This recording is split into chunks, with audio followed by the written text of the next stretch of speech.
Hello, my name is Alan Sharp-Paul. I'm the co-founder and co-CEO of UpGuard, and it's my pleasure to welcome you all to today's panel, Protecting the Vote 2020 Election Security. As we find ourselves once again on the eve of a US election, the subject of election security has perhaps never been more pertinent, and technology's role never more in question than at this moment in history. With a focus on the US presidential election, we will today be touching on security and trust at all stages of the election cycle, looking at voter influence in the lead up to an election, security around the voting process itself, and the chance of uncertainty, or more specifically, the likelihood of a lack of trust in the election results themselves. To dig into this very juicy topic, I'm fortunate to be joined on today's panel by three distinguished guests who are both better informed and far more qualified than myself to discuss them. Firstly, I'd like to introduce Professor David Carroll. David is Professor of Media Design at Parsons School of Design at the New School. He's known for suing Cambridge Analytica, the company at the center of the Facebook data privacy scandal, under UK law as an American in seeking his own personal data profile. Featured in the 2019 Netflix documentary, The Great Hack, his data quest made worldwide headlines, appearing in Wired, The Guardian, Motherboard, The Boston Review, Slate, Mother Jones, just to name a few publications. David, welcome. Great to be here. Thank you, Alan. Thank you. Next, I'd like to welcome Jennifer Cohn. Jennifer is an attorney, election integrity advocate, writer, and journalist. She graduated from UCLA in 1989 and Hastings College of Law in 1993. As a partner at Nielsen, Haley & Abbott in Marin County, Jennifer spent several years specializing in insurance coverage and civil appeals. Since 2016, she has focused primarily on raising awareness of the inherent risks and systemic concerns present in electronic elections. Jennifer, welcome. Thank you. It's good to see you. Last, but certainly not least, is our own Chris Vickery. Chris is the Director of Risk Research here at UpGuard. He has a stunning track record of discovering major data exposures. His research has resulted in securing billions of sensitive records to date, preventing malicious entities from finding and exploiting that same data. He's been cited as a cybersecurity expert by the New York Times, Forbes, Reuters, BBC, LA Times, Washington Post, and many other publications. Some examples of his high-profile data discoveries involve entities such as Verizon, Viacom, Aggregate IQ, branches of the US Department of Defense, Tesla Motors, and many more. Chris, thanks for joining us. Thank you. Okay, let's begin. So history is littered with examples of political campaigns using tactics to push voters towards their own candidate.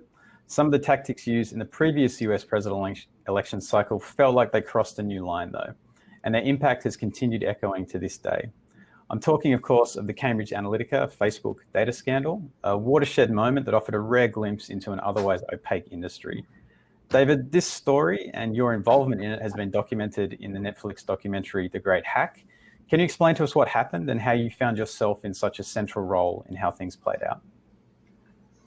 Thanks. Yes, it's an interesting story and one that I sort of found myself in the middle of accidentally, starting out as just academic curiosity. How does the technology of advertising get applied to elections? And what changes from cycle to cycle? And so Cambridge Analytica was on my radar during the primaries because it was boasting of new capabilities that seemed interesting. And it wasn't until immediately after the election, so shortly after a year ago, 4 years ago, this month, that I was encouraged by a Swiss-based researcher, Paul-Olivier Dehaye, who's also makes a cameo in the documentary, to request my data because it was a UK entity and then would therefore be subject to UK law. And we would be able to do things that we would not be able to do if they had kept our data in the United States. And so a sort of regulatory loophole of what was different in 2016. That is, for the first time, we believe an international company worked for a presidential campaign. And in so doing, exposed itself to international law. And so I did the data request, and we proved the first hypothesis, that it was not really an American company.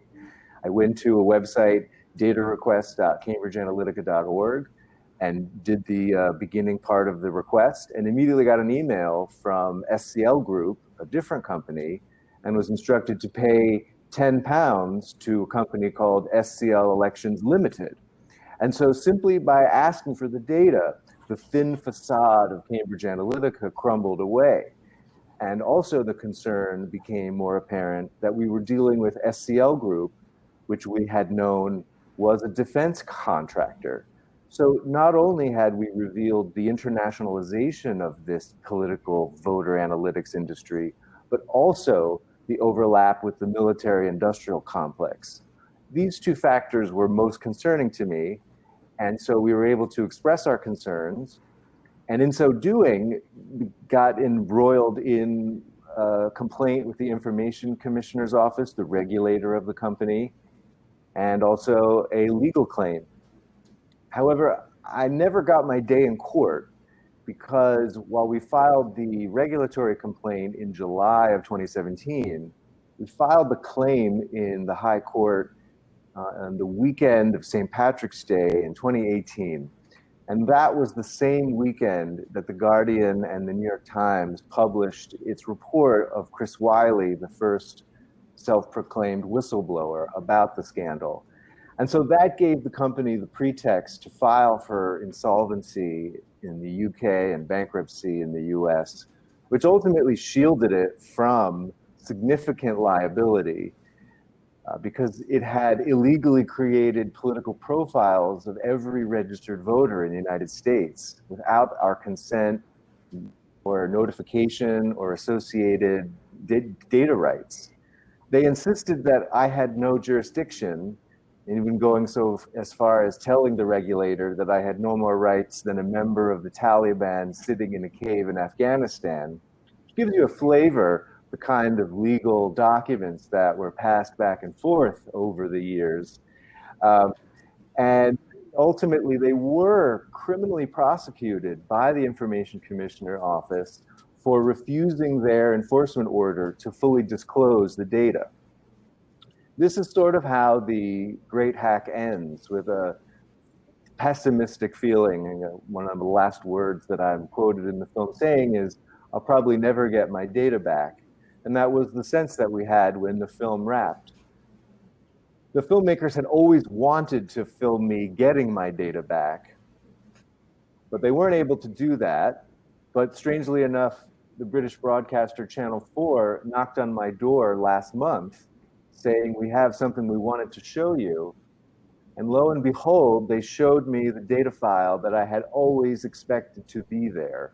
They had gotten a hold of the Trump campaign's database in 2016 and gave me my data file. And it was a lot more detailed than what was disclosed to me back in 2017. And it had all the trappings of what we assume is Cambridge Analytica's data file, not only all the data brokers that it claimed that it had licensed data from, but also had a psychographic score or profile, something that they denied that they had or used for the Trump campaign. So although the story has sort of resolved itself, the question still remains, why did it take a heroic act of journalism to ultimately fulfill my request? Why did it take 4 years? Why did the UK Information Commissioner not succeed at that task? Why did it take journalists to do it? Why are our databases circulating to the extent that journalists are getting a hold of them? And what is the state of the Republican data operation for 2020? Is it built upon the same database, and so therefore has the party been using what is considered to be tainted, even illegal data sources? Or have they sanitized their operation from the scandals that occurred after 2016? So while my story is somewhat resolved, there are some open questions that we may never get the answer to. And the one thing that I would expect in this election cycle, the 2020 presidential election cycle, is that the Trump did not make the same mistake of using an international voter analytics vendor so that they would be exposed to international data protection law. They probably kept the data in the United States So that therefore, I don't think that a voter would have a right, for example, to request their data under the jurisdiction of another country that has data protection laws. So we won't know as much as we learned from 2016 as we will from 2020 because of that strange regulatory loophole. But it shows how we need to consider the importance of granting US residents the same data rights as those enjoyed by our friends and allies in the European Union and the UK and other states around the world that have passed data protection rights since 2016 or earlier. And so it's my hope that in a coming Congress, in a different kind of government, that we will get a national privacy law that will extend these rights to all US residents, similar to what California passed under the California Consumer Privacy Act, which granted Americans, at least California residents, for the first time, the right to their data if they ask for it.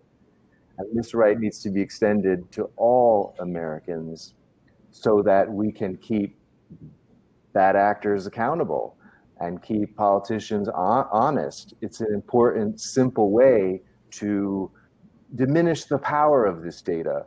And I'll end with recounting a moment in Channel 4's recent coverage of their database leak, in which they went to battleground districts in Wisconsin in particular, but they also went to Florida, and they showed a voter of color her profile and showed her that she was marked for deterrence, that she was marked to not participate in voting and was targeted with ads accordingly. And her reaction to that, I think, was a really key illustration of the power of being able to see your own data, because her response was, seeing this makes me want to vote even more. And so there'd be sort of asymmetry of power that exists with this industry can be recalibrated with simple disclosure rights, that we should be able to see the data held on us. It does belong to us, and we should have a right to see it. And if we can see it, then the power that it has over us and our electoral process is appropriately diminished. Make people re-energized if they have been deterred, and it will show people how their privacy is being invaded by the campaigns. And so we'll change the behavior of campaigns to use this data fairly as opposed to unfairly. And it will be healthier for our democracy. The data is important. It's an important resource. The voter rolls are central in getting out the vote, but there is a fair way to use the data and there is an unfair way to use the data. And the only way we can keep the users of this data accountable is with this simple act of enforceable transparency. So the lesson of Cambridge Analytica still hasn't been learned in America, but maybe it will be fixed in the coming Congress, depending on the results. Absolutely. And Chris, if I can turn to you now, obviously, as David mentioned, there are bad actors involved here, and you could view it as, well, Cambridge Analytica is gone now, problem solved, everything gone. But obviously the major company that made this whole thing possible, Facebook, the tech company, is still around and could still make the same type of errors they made. Can you talk a little bit about Facebook's involvement in the Cambridge Analytica scandal and technology in general? Yeah, what you're saying there is fairly accurate, that they really did lean quite a bit on what Facebook made available, the tools, the APIs, the plugin integration, and the already collected huge amount of just ocean of data that could be provided. And the underlying techniques and models and training of the AI-ish type stuff that they use to target people was based upon initially research that could show things like you take somebody's list of likes and you can determine how they're likely to vote or where they're likely to shop, or et cetera, et cetera. And then you can use similar audiences that look similar to the computer as that person and expand your targeting and kind of group people around and maneuver and start manipulating. And that really is the most important aspect of it, I think, more than any particular single company really taking the biggest blame, it's the pattern of manipulation and deep ingrained granular individual level detail and manipulation that we need to focus on, because we can play whack-a-mole with companies, and Facebook definitely is one of the bad actors in this realm. There's no doubt about that. But to prevent another Facebook after Facebook finally gets dealt with one way or the other, we need to make it clear that when you collect huge amounts of people to a degree that you can manipulate them and drive their behavior, and you are selling that, it is the modern day equivalent of almost slavery, because you are putting someone in a cage of a non-physical way, and you are controlling their life and their actions and their feelings, their beliefs, their friends, their everything, and pimping them out to the highest bidder, essentially. So that pattern of abuse is what I see as the most important thing that regulators, lawmakers need to recognize as real. It's not a hypothetical, oh, maybe this will work, maybe it doesn't. These experts say it doesn't. These experts say it does. They need to get past that and say, okay, whether or not it exists, we need to make it clear that people doing this, attempting to do it alone, is enough to make it a criminal act. I think the laws to do that already exist, but regulators have been reluctant to actually take it to that degree, but that is the reality. Yeah. And interestingly enough, you got a little bit of a window into this scandal, in that, something we focus on as a business is obviously vendor risk. A vendor that Cambridge Analytica was using to develop the technology they were using for this election interference, for want of a better term. Can you talk a little bit about the aggregate IQ link and what you found there? Yeah. And it's important to also point out at that same time, the saga of Cambridge Analytica, aggregate IQ, and all this election manipulation stuff, there seems to be a weaponization of fuzziness in business relationships, and that's part of the shield it appears to me they've been using to defend themselves from some very legitimate criticism. And the interaction between aggregate IQ and Cambridge Analytica, as I have testified to multiple governments now, is not as cut and dry as a vendor relationship, like a subcontractor or whatever. Aggregate IQ, while it's true, was working for perhaps other entities outside of Cambridge Analytica's immediate purview. It is also accurate to think of them as almost a department within Cambridge Analytica. With quantum computing, you have things that are ones and zeros simultaneously. Aggregate IQ is like Cambridge Analytica and not Cambridge Analytica at the same time. It's not one or the other. It's both, really. And Aggregate IQ had left a software development collaboration portal named, the software they were using was named GitLab. GitLab is a different company, though. I don't want to give anybody the wrong impression there. Aggregate IQ was using software that GitLab makes, and hosting it on Aggregate IQ's own infrastructure that they had rented from Cloud Space. And they were inviting the world to collaborate, basically. They had left the registration page, inviting the public internet to create an account and work on their software with them, because that's what GitLab allows you to do. And they were doing it. So I said, hey, I'll register an account. And suddenly all the stuff was there. All the projects to measure Facebook ads, responses, place ads, passwords, accounts, strategies, developer commentary, internal wiki articles, all sorts of very enlightening information was right there. And because the whole scandal was becoming publicly known, there was international interest, I immediately realized, hey, this is not only being broadcast to the public internet, and therefore it's not really, there's nothing wrong with me downloading it. They've already published it out there, but this is going to be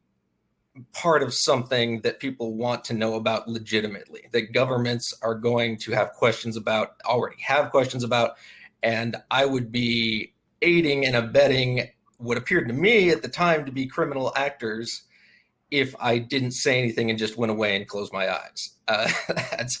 That's not the type of thing that we need people in the world to be doing, and we need people when they see something to say something. So when I downloaded all of that data that was present, I ended up testifying about it to the UK Parliament, provided them a hard drive that had a copy of all of it.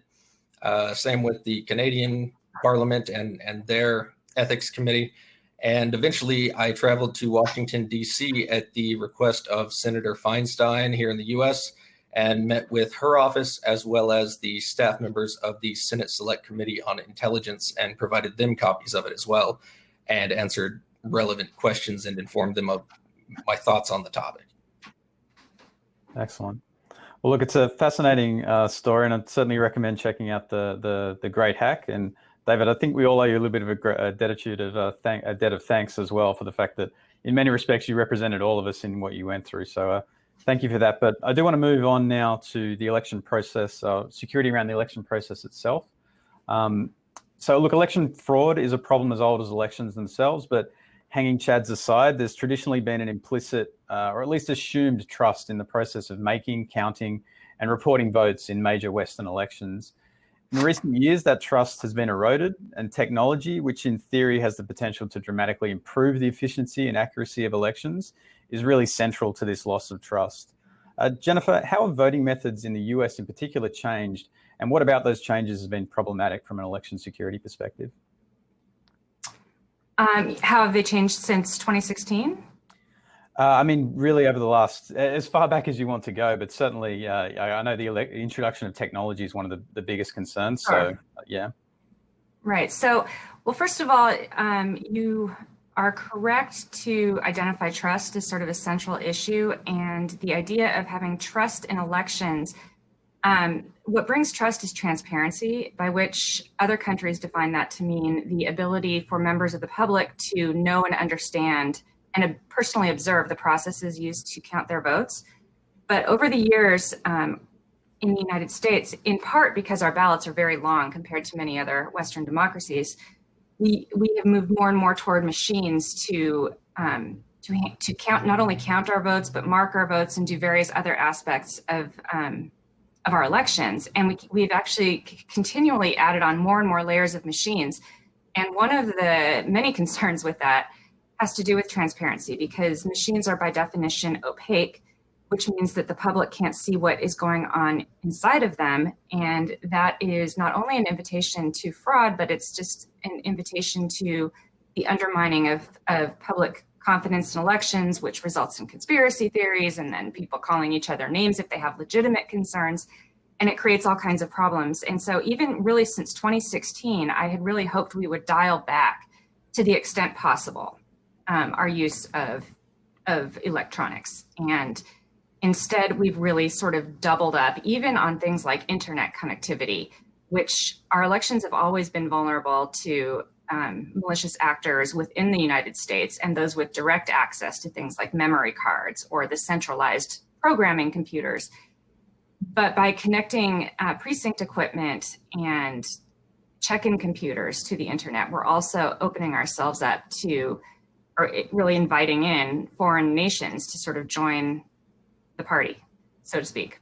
And so that has been kind of the direction that we've been heading. And we have two vendors that account for more than 80% of US election equipment, and they themselves are not transparent. It's ES&S is the largest, and the second largest is Dominion Voting, and they're owned by private equity. And so I think Americans have just not, we had been taking our democracy for granted, and to this day, most Americans don't even, it doesn't occur to them to think of their elections in terms of transparency. It has in other democracies, and that's really a shift I had hoped to see more. It's certainly improved from 2016, but everyone should be demanding transparency. Absolutely. And I think one of the things that struck me, I know things are fairly, where I'm from in Australia, things are fairly uniform. We're still pencil and paper. They are considering electronic, but they're being very, I guess, careful about the introduction of any electronic methods. Can you talk a little bit about the inconsistencies? I mean, that was one of the things that kind of shocked me. There's no, just because it's a federal election doesn't mean there's a federal mandate as to how votes should be cast, how they should be counted. Why is that? And can you explain some of those inconsistencies? Yes, sure. So we do not have federal requirements for our elections. We have federal guidelines that are established by an agency called the Election Assistance Commission.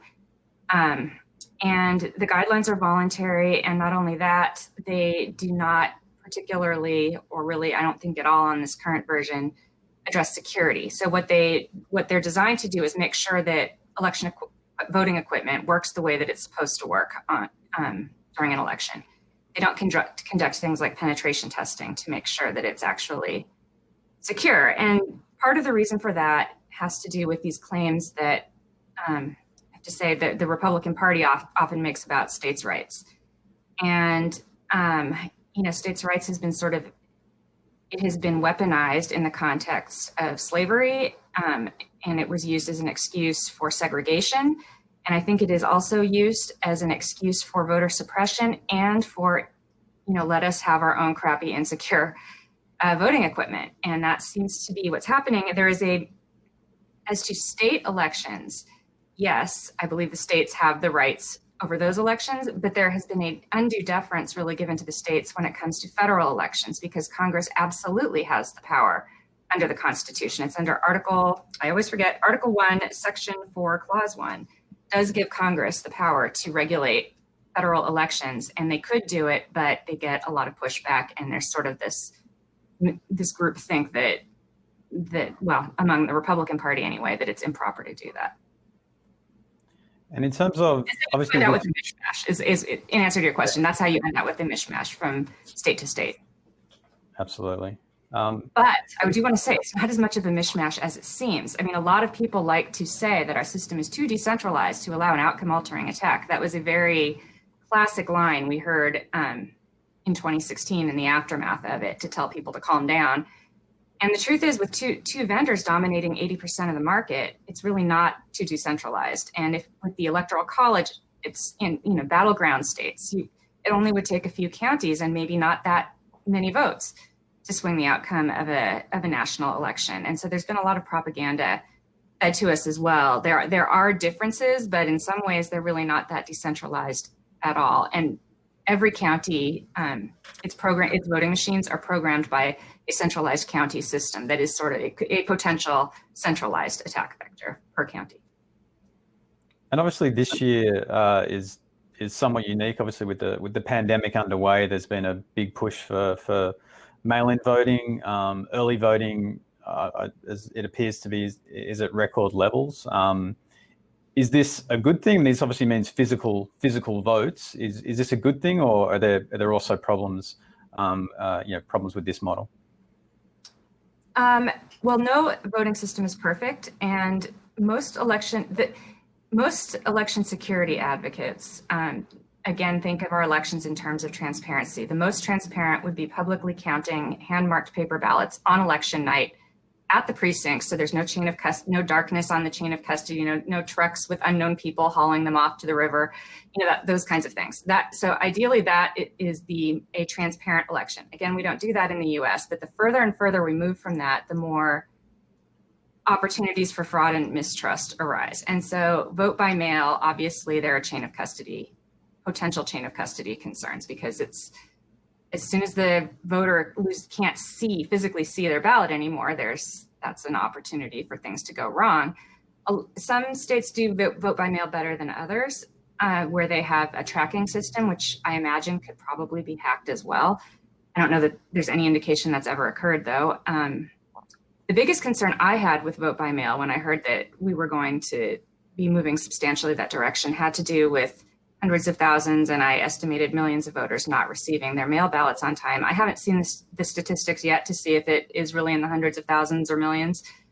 I suspect it will be, just because I think that has been the case anyway, even without a pandemic. At least hundreds of thousands nationally don't receive their mail ballots on time. And so I was worried about that. And then, of course, the concern with vote by mail is that your vote doesn't even make it into the machine. It doesn't even make it into the opaque machine that I have spent most of the 3 years talking about. They do things like Carroll Rove, one of the tricks he's had up his sleeves that he deployed in Alabama was to nitpick over all of the requirements of absentee ballots and make sure they never actually make it into the machines. And I have no doubt that they will weaponize that this time. That said, vote by mail does at least have a hand-marked paper ballot, whereas some in-person voting either has no paper at all, or it has paper that raises other issues. And the reason that's important is that experts say, really, given that we have proprietary software, it's proprietary to the vendors, we can't really conduct forensic analysis. Even if we could, sophisticated hackers could erase their tracks. And thus the only way to really know if electronic outcomes are legitimate is to conduct a full manual recount or a robust manual audit. And so, at least we have, with a secure chain of custody, by the way, at least we have the meaningful paper record. With vote by mail, the chain of custody is the question. Absolutely. And look, in Australia, we have obviously mandatory voting. That's not the case in the US. I mean, how does that influence vote security and I guess some of the pressure on means of voting? I mean, what impact does that have in the US? And is there any chance you would ever move to mandatory voting in the US? Interesting. Well, there is a school of thought, and I think it's true, that the more overwhelming the turnout is, or especially if it's favoring one party, the more, if one party appears to be winning in a landslide, it makes the optics of it much more difficult for a hacker or other kind of cheater to manipulate the outcome. That's another, by the way, I don't mean to just bash on vote by mail. Actually, my primary concern is still with the machines, but I do want to say that one thing with vote by mail that's a little concerning is that you don't have those optics of people flooding the polls you aren't able to have that visual that, oh, it really looks like all these people are turning out for one candidate or the other. We do have that with the early voting to an extent, those lines we saw, but with vote by mail, you just don't really have that. And I'm sorry, could you repeat what it was you initially asked about? I was just, and sorry, I threw this one at you out of left field. I was just wondering about the impact of the lack of mandatory voting in the US.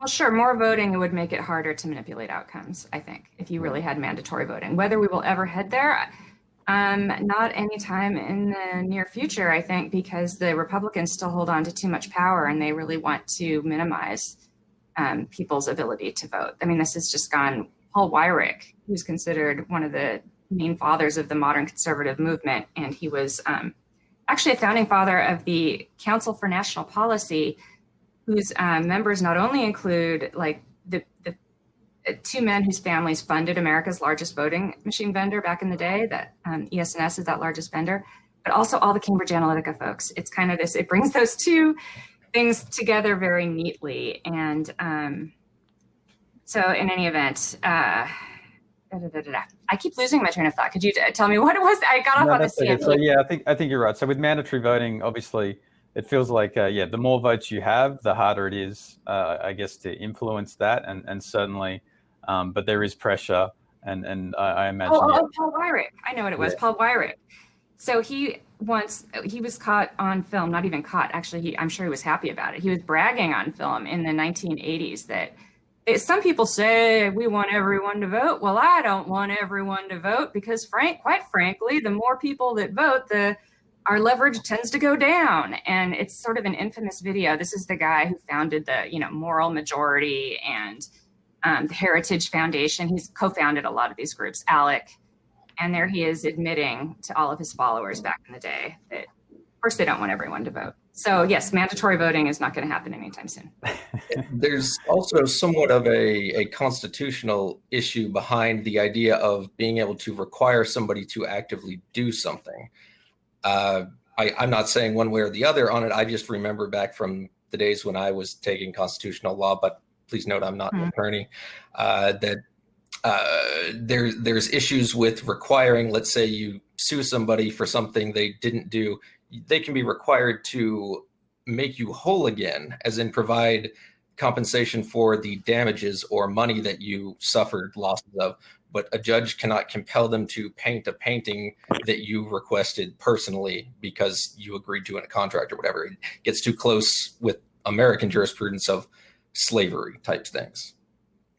Yeah, we do have mandatory jury service. Mm-hmm. So, I mean, the penalty isn't to drive someone, and when somebody violates it, isn't to drag them kicking and screaming, vote or to serve as a juror. But I think there are financial penalties, and I don't know, you can get in pretty big trouble if you keep shirking your jury responsibility. So I think you could make probably an argument for it, but I haven't analyzed it legally. I haven't analyzed it. Yeah, sure. But if you're not registered to vote, you're not going to get a jury summons. True. No, they can. No. You do. Sure, they can just your driver's license and if you have an ID of any sort. Yeah, they can find. Oh, they can track you down. No. I'm saying in Austin, that's where I used to live. That's where they pulled the jury pool from. So you literally wouldn't be in the potential jury pool to be selected if you were not registered to vote. Interesting. I don't think it's that way everywhere, but it might be. And Chris, so you're thinking about technology. I know you've had personal experience, even while working with us, in data leaks relating to voter boards and electoral commissions. Can you talk a little bit about that side of things, like once votes are cast and voter records, voter registries? What type of risk is technology introducing due to these factors? That's actually before the votes are cast. The voter registry lists are necessary in order to know who's a valid voter. And the perspective that the United States has taken on it has historically been, okay, well, politicians and their supporters and everybody needs to know who can vote. So we're going to make these lists public. It's part of democracy, and government would not function without making people aware of who their constituents are. So that mentality has kind of traveled and grown and gotten bigger and bigger and bigger. And voter registration lists, the people that are registered to vote, have historically had very little protection at all in the United States, even though there may be laws in certain states saying this cannot be used for commercial purposes, or you have to be a researcher or a politician or working on a political campaign to request these lists. The problem remains that data is sticky. And when there's money to be made off of it, people don't tend to ever have a reason to get rid of it, even if it becomes a liability, which has happened a lot in recent years. And when you involve lists that contain somebody's name and address and phone number and email address and their registration ID, kind of a unique identifier already that you don't even have to make up your own system. You can just go with that one. It becomes way too easy to then use it for advertising, for developing audiences of, if this person is a registered a Republican or Democrat or whatever, then I have modeled out that they are more likely to enjoy this type of canned soup or something. And so it's really cheap and easy to get the voter registry list for free because it's not well respected in the United States as private information, and then match up everybody that lives in a certain type of house or is registered for a certain party. And when you start enriching that with social media data and figure out who's friends with who and throw all that together in a huge database, it's extremely inexpensive and extremely effective.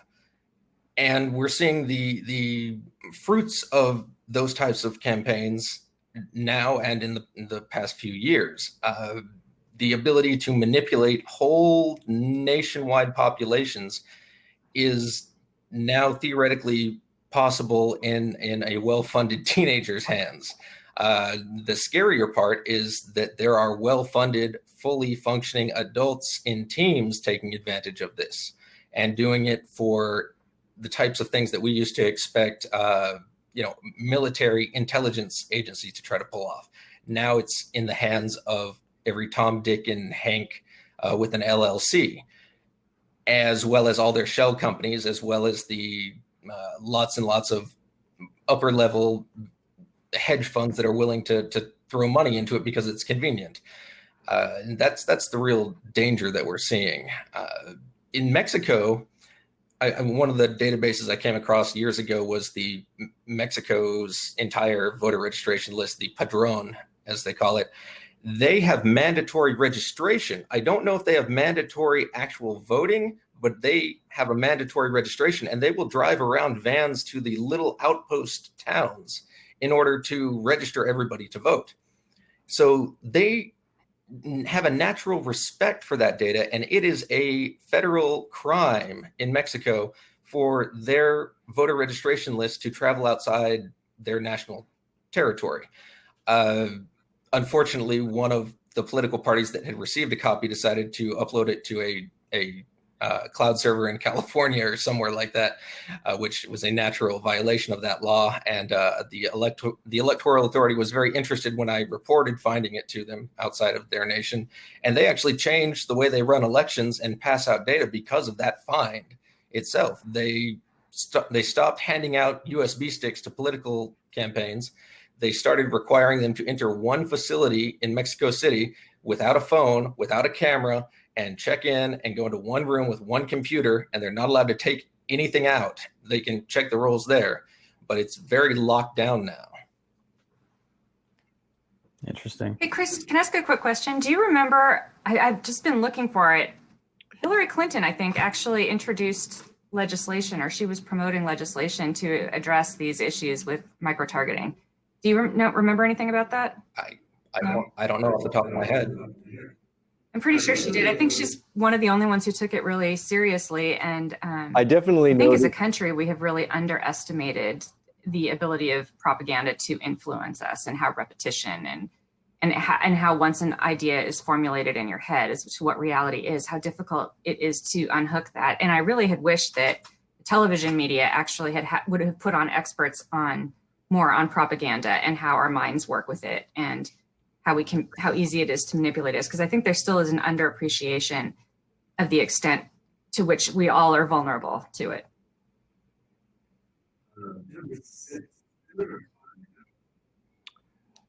Jennifer, Senator Feinstein has proposed the Voter Privacy Act. It hasn't gone anywhere, but it would address some of these underlying issues in the sense that it would grant every U.S. voter the right to see their voter profiling, and it would also require proactive disclosure. So any campaign or super PAC that created a profile about a voter would be obligated to disclose that profile proactively to the voter. So it goes even farther than, for example, European data rights, which require you to ask for it. So Feinstein, was very concerned about Cambridge Analytica in particular, and this particular bill, I think, is a sort of direct response to it. I would hope that maybe that bill would be revisited in the coming Congress, or aspects of it would be folded into a National Privacy Act. But the key what was important is that it not only doesn't exempt political parties from privacy laws, but actually focuses on them. It's a real challenge to get lawmakers to limit their own exploitation of the data or social media, or even hold companies like Facebook truly accountable when they know that they rely so heavily on Facebook, on voter data, on voter analytics vendors in order to campaign, in order to get their message out. So we're really asking the power brokers to potentially limit their own power in order to address some of these underlying abuses. And just to follow up on what Chris said, I know from secondhand knowledge that digital marketing companies did receive pitches from one of the companies that he discovered a breach from, Deeproot Analytics, which was a pretty significant breach that Chris discovered. And indeed, the scenario that he's precisely talking about, in which political data and profiles is used for commercial purposes, selling, in this case, I believe it was yogurt. So, how do you pitch yogurt to Trump supporters was the pitch. And while this is allowed in many states, it is prohibited in some. And the sort of flagrant disregard for state laws in using voter profiles for commercial purposes is probably standard practice.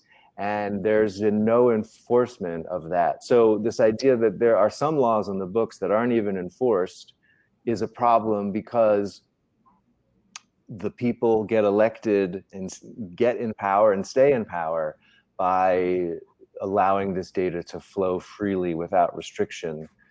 And the other thing I'll say with regards to, why I really focus on disclosure is that disclosure will survive a First Amendment challenge. That is, you're not restricting speech. The Federal Elections Commission is, premised on disclosures.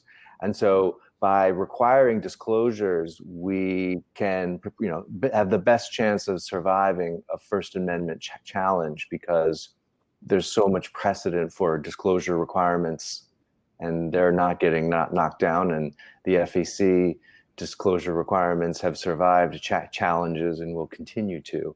So that's a big reason why I focus a lot on disclosure rights, getting rights to see your own data, because it's not in conflict with the First Amendment. Like what I was talking about, to know that someone has your data. I think that can make you probably more resilient to propaganda, targeted propaganda. And along the lines of that and the FEC comment, I think the 800-pound gorilla in the room here, the big smelly, stinky thing that nobody wants to talk about, is it's ultimately also a campaign finance issue. Because if there is one motherlode company up at the top, and there is one, I found a copy of their data within that data breach that you mentioned, David, the deep root analytics thing, and that motherlode company is the Data Trust. They are handing out data that has been refined and analyzed and enriched over many campaigns to the point of being highly effective and detailed. And its worth to a campaign is many millions of times more than any amount that they're getting back in kind or whatever from the campaign of future enrichment. So they're bootstrapping single local level campaigns with years and millions of dollars of research, and that's a contribution. And they're not getting paid back that amount. So it is a leftover, okay, have millions of dollars worth of time and effort and money that you don't have to spend elsewhere, and go and win your campaign. And that's the basis of campaign finance issues.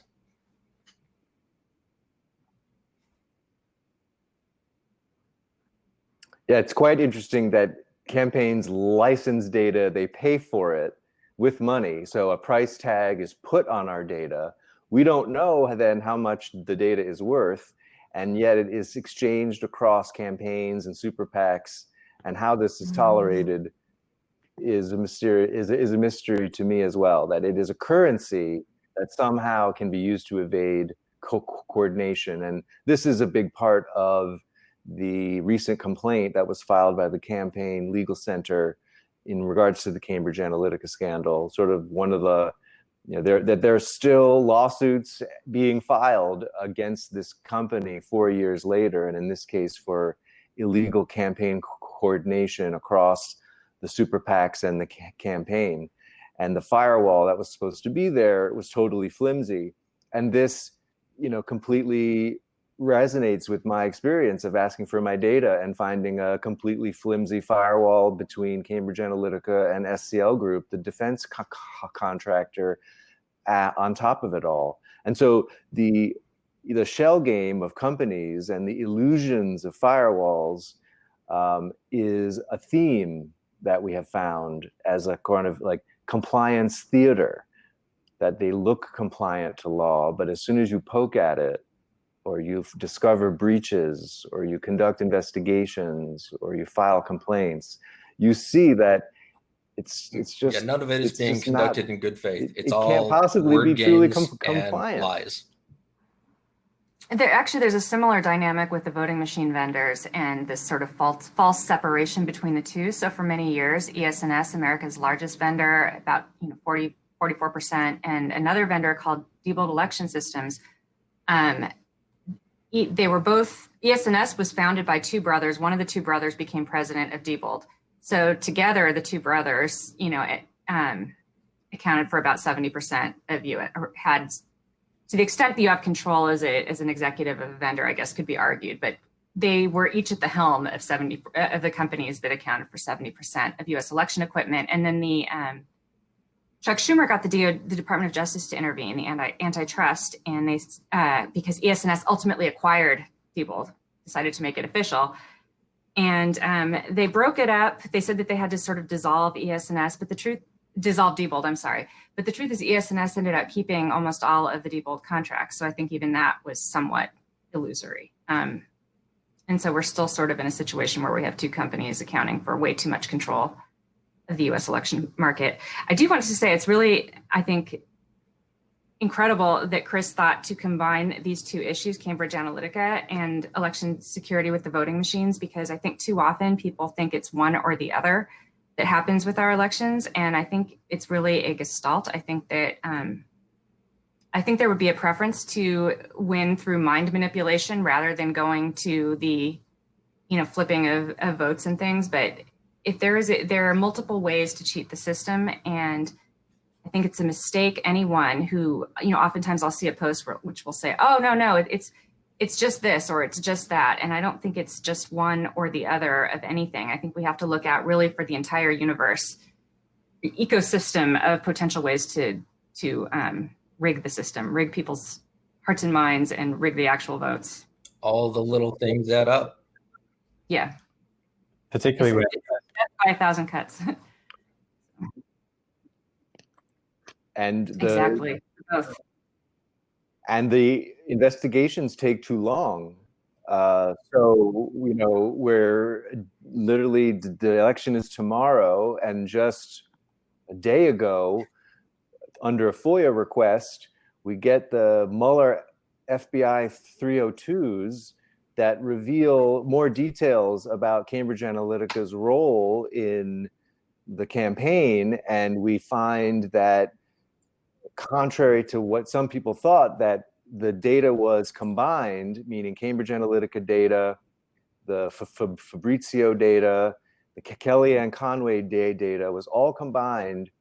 And, we had Rick Gates, a henchman of Paul Manafort, sending data to a Russian intelligence agent. In the Mueller report, Gates, says that he was concerned he was sending data to a Russian intelligence agent. And in fact, when Manafort left the campaign, Gates stopped sending him so much data because of his concerns. And then in this SSI, the Senate Select Intelligence Committee report that Chris testified to, they explicitly say that Konstantin Kilimnik was a Russian intelligence agent. So we had a situation where the campaign was deliberately sending voter data to a Russian intelligence agent. They knew that they were doing it. And so the connection is real, because if that data was determining which states were battleground states, and those predictions turned out to be accurate. And so the Russian government did receive notice that Pennsylvania, Michigan, and Wisconsin were the battleground states. They were told that directly through the intelligence service. And so we don't know if anything was done with that, but the fact that campaigns are deliberately doing that was just a reckless abandon with the data and a willingness to collude. And it's just because collusion is not illegal. It didn't amount to a conspiracy that we ended up with the result of the Mueller investigation. But that detail was completely overlooked by the press, by the sort of narrative about the Mueller report. And many people wanted to dismiss Cambridge Analytica as a Facebook privacy scandal. But Cambridge Analytica was much more than a Facebook privacy scandal. It was directly implicated in the Mueller investigation. Threatens to provide predictions to adversaries on which districts will be grounds. So the idea that, and again, our adversaries want us to lose faith in our electoral process. They want us to lose faith in our democracy. They want us to become paranoid about these things. But until we address the incredibly unlawful conduct of campaigns, it's hard not to be worried about these things. So the fact that Cambridge Analytica basically got away with it, and we haven't really, addressed the underlying data crimes, we haven't really discouraged abuse at this scale. We do need to shore up protections because we want to restore confidence in the electoral system. We want to make it harder to suppress the votes, to deter people from voting, to even worry about manipulation. Part of that is limiting the ability for it to happen. Part of that is curtailing the business model. Part of that is enforcing laws on the book. Part of that is making the Federal Election Commission able to enforce the complaints. It was just given a quorum. It's been operating without a quorum. So these complaints are just sitting on a desk. They're not even being acted upon. There's so much of our system that is hobbled. It's not even enforcing things. The settlement with the FTC, the famous $5 billion settlement to Facebook, it really gave Mark Zuckerberg complete immunity. He never had to be deposed. So he never had to tell the truth about what he knew when, and lawmakers are still trying to put him on the spot about that.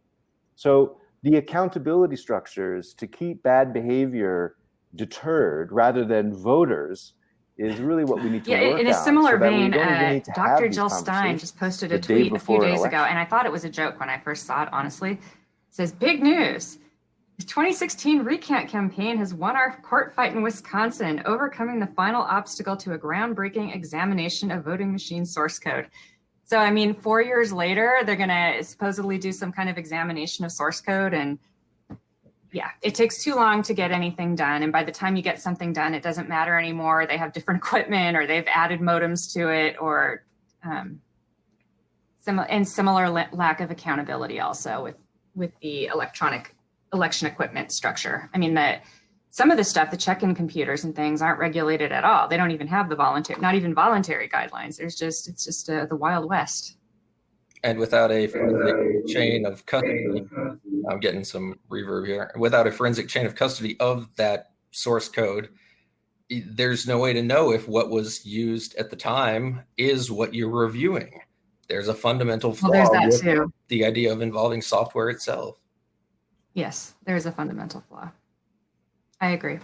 One thing, so when I started out on this issue of election security, I was really pushing for public hand counting. And I had, as I think I've mentioned to you before, Chris, I couldn't find any, I was not a nationally renowned anything. I had been an insurance coverage lawyer. And so I knew I needed an expert to sort of back up that concept for transparency, which appeared to be needed, but I couldn't find one. There wasn't anyone in the election space. And then Chris came along, and you have been the closest, but you aren't on you weren't on the board of verified voting yet, or any of those types of organizations. And so it was just impossible really to get the kind of traction we needed. We could publicly hand count federal races, and maybe even few statewide races, and then have the rest of it be done by machines with a scanner later. That wouldn't be so different than what Canada does, where it has its main elections publicly hand counted and then uses scanners for its municipal elections, where people like the Canadian Donald Trump seem to somehow win their races. But so hopefully if we get a different administration and we can at least move toward a lot less electronics and going forward to the next election, if not none, which I think is probably an unrealistic goal, and at least for voter registration. The very fact that we're going to have to wait a few days this time around destroys the argument against hand counting the important stuff, because the argument against it was we need to know quickly. And this time around, and now everyone's saying we don't need to know. Yeah, you're right. You're right. I mean, there's a lot of groupthink that goes on in the election security space. And I think because people we're so concerned about not undermining trust in the election system, they weren't honest. Many people have not been honest or forthcoming, at least, about real vulnerabilities, and then they just stay, and we don't move toward more transparency because there's just inertia. No one talks about it for fear of undermining trust, and then we have an untrustworthy system. So this terrible, vicious cycle. On that note, I'm afraid we are out of time and we are going to have to wrap up. It's been an incredibly interesting discussion. I think I know I'm a little bit better informed, for better or worse, about how things may go tomorrow. Obviously, we're all waiting with bated breath, but we'll all be able to analyze what's coming through, the information coming back with a slightly more informed mind. So Professor David Carroll, Jennifer Cohn, Chris Vickery, I thank you all very, very much for your time. Thank you everyone else for joining. I believe there's another session starting up soon. But thank you, and yeah, all the best in the US for the election tomorrow. Thank you very much. Thank you. ProtectOurVotes.com has some transparency projects. Don't forget to vote and protect the result. You might want to check it out. All is not lost by any means. Excellent. Thanks, everybody. Thank you.